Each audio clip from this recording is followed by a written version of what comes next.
आज की चर्चा में आपका स्वागत है। डब्बा जी का एनिवर्सरी फीवर जो है अब ख़त्म हो चुका है। पर देखने वाली बात यह है कि जिस तरह से उन्होंने ये फंक्शन ऑर्गेनाइज़ किया, मतलब दोनों ने मिलकर ऑर्गेनाइज़ किया, वो ऑर्गेनाइजेशन उनका किस टाइप का भी हो और किस तरह की उन्होंने वो दावत और वो सब वो किया हो, लेकिन एक जो अच्छी बात थी वो ये थी कि एटलीस्ट इस फंक्शन में उन्होंने सबको इनवाइट किया। और इनवाइट करने के साथ साथ सबके जैसे कपड़े बनाना ये सब करना, इट मीन्स प्रॉपर वे में उनको इंस्पायर किया कि वो इस फंक्शन में आए। तो इससे इंश्योर हो गया कि सब लोग वहाँ पर आएंगे। ये एक बहुत बड़ी बात होती है कि जितना आप एक्सपेक्ट करते हैं उतने पीपल आपके साथ में हो। और साथ साथ इसके बाद में जब वो मेन फंक्शन हुआ तो उन्होंने जो है सबके पास जाना, सबके पास जाकर बात करना, सबको पूछना और सबको पूरी की पूरी तवज्जो देना, ये एक अच्छी बात होती है और एक अच्छे मेहमान नवाजी की निशानी होती है, जो नॉर्मली जो है शादी इन सब में शायद नहीं हो पाता। जो मेन घर के लोग होते हैं उनको ये करना पड़ता है और यहाँ पर ये दो ही लोग थे, इन्होंने ऐसा किया। बस जो थोड़ी बहुत बात खली वो ये खली कि इनके जो पेरेंट्स हैं, यानी फ़नी के जो पेरेंट्स हैं, उनका जिस तरह का प्रेजेंस इस फंक्शन में होना चाहिए था वो उतना वो दिखाई नहीं दिया। फॉर एग्ज़ाम्पल, जैसे कि जब भी कोई फैमिली में फंक्शन होता है तो फैमिली हेड जो होता है वो नॉर्मली वो लोगों को वेलकम करता है, उसी के नाम से वो फंक्शन के इनविटेशंस दिए जाते हैं और सब लोग आके सबसे पहले वो उसी को मिलते हैं, फैमिली के हेड को मिलते हैं। तो इस तरीके से जो इनके ससुर हैं और साथ साथ जो सास हैं, उनका उतना जितना होना चाहिए था उतना वो नहीं दिखाई दिया। मतलब पूरे फंक्शन में ये सब कुछ करते हुए यही दोनों लोग दिखाई दिए। अब पता नहीं क्यों वो जो ससुर साहब थे उनका तो पूरी के पूरी, अगर जो इन्होंने व्लॉग अपलोड किया है एक पासिंग शॉट है उनका, यहाँ तक कि उसमें वीडियो में भी इन लोगों ने जो इन दोनों को ज़्यादा कवर नहीं किया। इसको हम बस थोड़ी सी ये कहेंगे कि इन दोनों की इमेच्योरिटी है कि जिस तरह से इन्होंने इस तरह की इग्नोरेंस वहाँ पर दिखाई। मे बी हो सकता है व्लॉग में हम ना देख पाए हों कि ये इग्नोरेंस थी या फिर बाय चांस हुआ है। चलिए आगे बढ़ते हैं, क्योंकि इस तरह की तो बहुत सारी बातें हम पिछले पॉडकास्टों में भी कर चुके हैं और इसको कवर करने के लिए बहुत कुछ और भी बोला जा सकता है, लेकिन उससे आगे बढ़ते हैं। अब जो नया उनका व्लॉग आया है, बीबा को वो थैंक्स बोलना चाहती हैं क्योंकि उनको ध्यान में रख के वो कपड़े बनाकर भेजते हैं। पर हमारा कहना ये है कि आप बीबा के पहनते हैं वो दिखाई नहीं देते, ये बीबा के ये सूट्स हैं या इस तरह से हैं, क्योंकि बेसिकली क्या है कि एक कपड़े का एक वो होता है और एक दूसरा पर्सन का होता है। तो पर्सन की जब मैचिंग उसके साथ में होती है तब वो ग्लो करता है और दिखाई देता है कि हाँ ये बहुत बढ़िया है। तो जो बेसिकली इस कम से कम ये जो दिखा रहे थे आप, उसमें कहीं भी दिखाई नहीं देता। इनके साथ में दोनों बच्चे भी गए थे, यानी कि जनाब 2.0 गिज़ा। तो देखा जाए तो इन दोनों का कंट्रीब्यूशन कहीं पे भी इस फंक्शन में कुछ भी नहीं दिखाई देता।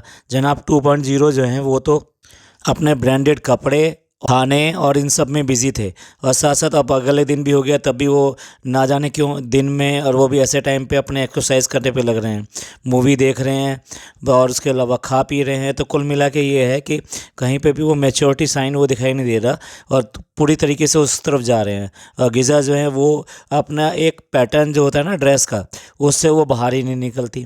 तो इसलिए वो जो दोनों ही लड़कियां हैं बाकी की, वो दोनों कितनी अच्छी लगती हैं और वो क्या है वैरायटी ऑफ ड्रेसेस वियर करती हैं, तो इसलिए। और इसको पता नहीं क्या होता है कि एक ही टाइप का फ्रॉक टाइप का ही पहनना है और उसके बाद में कहना है कि मैं कश्मीरी नहीं लग रही, मैं ये नहीं लग रही।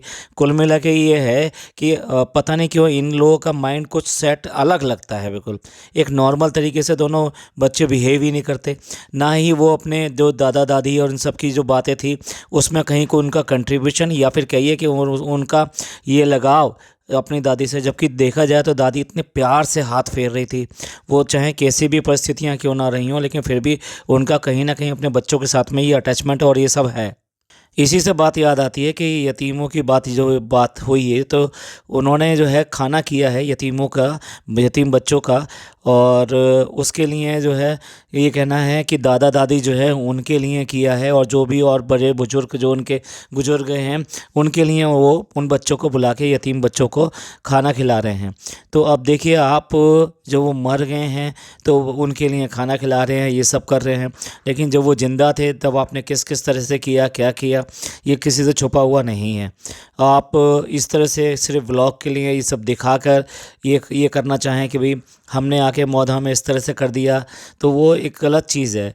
आप कह कुछ रहे हैं और एक्चुअल में कुछ और करते हैं आप लोग। ऐसा लगता है कि सारा कुछ ना कैमरे के सामने होता है और कैमरे के लिए होता है और एक स्क्रिप्टेड प्लान के थ्रू होता है कि भाई अब ये करना है, अब ये करना है और ये दिखाना है। डब्बा जी ने प्लान किया कि सारे लोगों को, फैमिली मेम्बर्स यहाँ पर आए हुए हैं, तो चलो उनको अपने घर बुला के और उनके साथ में एक लंच करते हैं या खाना करते हैं। तो उसके लिए वो बिरयानी और ये सब बना रही हैं और वहाँ पर वो कहती हैं कि मैंने एक रेसिपी सेलेक्ट कर रखी है, उसी रेसिपी को देखकर मैं बनाती हूँ। और जिस तरह से वो बिरयानी बनने के बाद में जिस तरह से उसको चला रही हैं और ये कर रही हैं, वो साफ साफ दिखाई देता है कि अभ्यस्त आदमी ही इस तरह की चीज़ें कर सकता है। तो पता नहीं क्यों इनको जब भी कोई व्लॉग बनाना होता है, कुछ करके दिखाना होता है, तो वहाँ पे वो बिगाड़ बिगाड़ कर दिखा देती हैं और जब नहीं दिखाना होता तब उनसे वो चीज़ें अच्छी भी बन जाती हैं और बाकी लोग भी कहते हैं कि हाँ अच्छी बनती है। तो कुल मिला के ये है कि कैमरे के सामने दिखाने का एक स्क्रिप्टेड प्लान रहता है हमेशा। हालांकि ये इस सब में जो उनकी जो खाला वगैरह आई हुई थी, उन लोगों ने सबने हेल्प करी है। वो बात दूसरी है कि अम्मी को, शर्मिली जी को इससे कोई मतलब नहीं है, जबकि देखा जाए तो वो अपनी लड़की के ससुराल में आई हैं, तो वहाँ उनको थोड़ा सा एक्टिवनेस अपनी दिखानी चाहिए। और ये सब चीज़ें आइदर गाइड करके, ज़रूरी नहीं है कि आप करछी लेके उसमें चलाएंगी, ये करेंगी वो करेंगी, लेकिन एक गाइडिंग नेचर में तो होना चाहिए ना। कम से कम वहाँ पर आई हैं कोई हेल्प कराते हुए, कुछ ऐसा करते हुए, ये दिखाई देता है कि हाँ हम आपको कितना अदब करते हैं और चीज़ों का ख्याल रखते हैं। फ़नी अपने पैर दिखा रहे हैं कि वो जो जाके उन्होंने खेतों में काम किया है और पापा भी उनके जो खेतों में काम देखने के लिए गए थे। तो अब क्या खेतों का काम क्या सीजनल हो गया है बिल्कुल ही, कि जब आएंगे तब करेंगे और तब उसके अलावा कौन करता है भाई? ये सब चीज़ें की ज़रूरत अब इन माँ बाप को, इन पेरेंट्स को किसकी है? आपकी ही तो है। और आप यहाँ पे नदारत रहते हैं। आप इस तरह से आते हैं जैसे कि यहाँ मेहमान होते हैं और 2 दिन और 3 दिन और 4 दिन रुके और उसके बाद में फिर वापस चले गए। उसमें भी कोई ना कोई इवेंट, कोई ना कोई ऑर्गेनाइज़ कर लेते हैं आप, खाना या कुछ भी है या शॉपिंग या कुछ भी ऐसा ऑर्गेनाइज़ कर लेते हैं। तो कुल मिला के ये है कि इन पेरेंट्स की हेल्प खेत में, बाकी चीज़ों में करेगा कौन, जिसके लिए बार बार हम सब लोग कहते रहते हैं। बीच बीच में फ़नी चीज़ें डालना ये भी एक ब्लॉग का हिस्सा हो गया है कि बंदर जो आया था, तो बंदर क्या मेरे को पूछ रहा था, मतलब ये डब्बा जी कह रही है कि बंदर उनको पूछ रहा था। साथ साथ ये भी कहती हैं कि भाई आज मुझे पता चला कि बंदर जो बात नहीं करते हैं। तो ये सारी चीज़ें जो डाली जाती है जानबूझकर डाली जाती हैं, जबकि ये एडिटिंग करती हैं, सब कुछ करती हैं, लेकिन कुछ खास लोगों के लिए ये सब चीज़ें डाली जाती हैं। काम करने वाले के लिए जूस आएगा, ना काम करने के लिए समोसे आएंगे।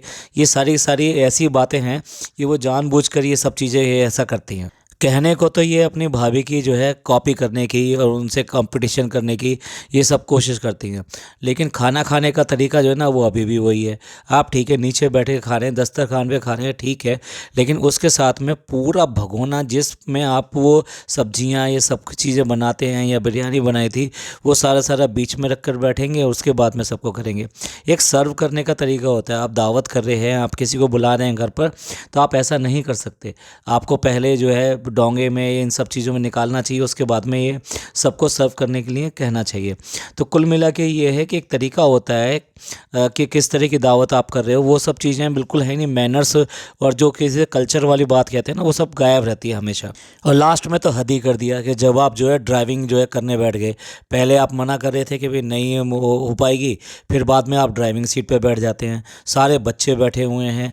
ये सब चीज़ें जो प्रैक्टिस जो की जाती है ना बेसिकली ग्राउंड में और इन सब में जाकर की जाती है, जहाँ पर कि कोई ऑब्स्टिकल बीच में नहीं होगा और आप रोड के ऊपर चाहे रात ही क्यों ना हो, लेकिन आप कर रहे हैं। देखिए रास्ते में काफ़ी सारे कुत्ते, जानवर, इस तरह की चीज़ें भी सामने दिखाई दे रही थी। एक बाइक भी आई सामने, कोई भी और व्हीकल आ सकता था।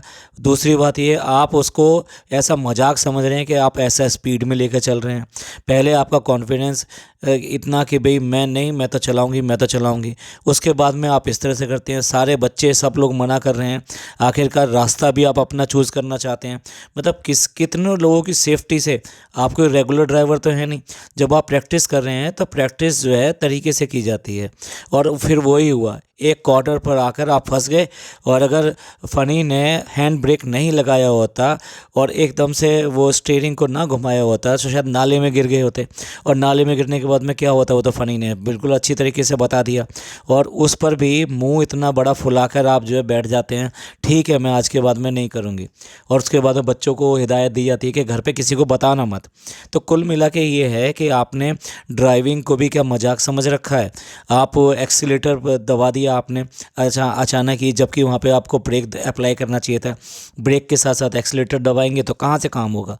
तो कुल मिला के ये है कि आप कुछ तो बुद्धि यूज़ कीजिए। बच्चे बनकर आप ये कैसे कर सकते हैं, आपके साथ में इतने सारे लोग थे। इवन देन गाड़ी को नुकसान हो सकता है, किसी को चोट लग सकती है। कितने लोगों ने सीट बेल्ट पहन रखी होगी वहाँ पर। भाई ऐसा नहीं है कि जब सिटी में जाएंगे तभी सीट बेल्ट का मतलब होता है जब कोई एक्सीडेंटल चीज़ होती है, एकदम से जर्क जो आता है उससे आपको सेव करता है। लेकिन आपने तो पूरी तरह से मजाक बना रखा है इस चीज़ को भी। और लास्ट में फ़नी बड़ी सीरियस बातें कर रहा है कि वो किस तरह से वो मतलब खेत की और इन सब चीज़ों का काम कर रहा है, और आप जो है उसको फेशियल और ये सब की बात कर रहे हैं। तो कुल मिला के ये है कि आपका मतलब इस बिल्कुल भी ध्यान नहीं है कि कितनी मेहनत वो खेत पर कर रहा है या क्या उसकी ज़रूरत है। आप अपनी चीज़ों में मस्त हैं कि भाई ठीक है ये जो चल रहा है ये चलने देते हैं, फार्मिंग तो एक अलग चीज़ है, ये इनका काम है, ये देखेंगे। चलिए आज के लिए इतना ही। ये पॉडकास्ट आपको पसंद आया तो प्लीज़ लाइक कीजिए, सब्सक्राइब कीजिए और शेयर कीजिए। और अपने लोगों का ख्याल रखिए, खुश रहिए। शुक्रिया, धन्यवाद, थैंक यू, अल्लाह हाफिज़।